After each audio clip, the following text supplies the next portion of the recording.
vakomana veopposition citizen coalition for change yamuzi inotungamirirwa naSimuso Chabangu wanana Washman Ncube panguva ino the now mobilizing vakufamba vachigadzira maAI videos vachibvuma chokwadi kuti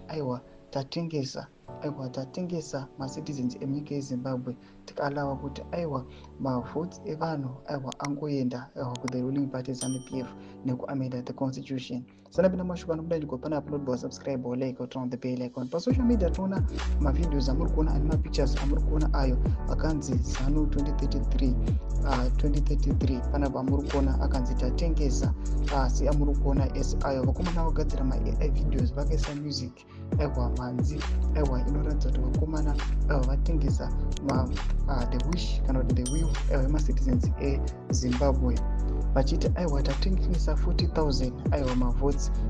tikamaendesa kuna 2033 vachiextenda team yemutungamiri wenyika yemasonda muzomunanga kwatona kuti maoutfits akapfekewa apa marigalia amuri kuona kuti neCitizen Coalition for Change aroratidza kuti ndeyeyellow sezvamunongoziva vachiti isusu seopposition tangopa nyika yose kuti ngaiende mavotes ese ngaende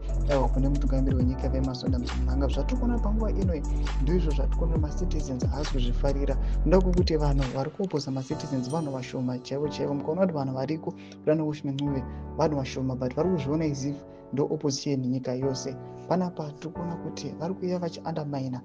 marights evanhu mavotes evanhu vachingozvipa kune the ruling party ZANU-PF vanhu vachingosara vakanyarara just because they know kuti vakada kuita action vanoziva how maarms kana kuti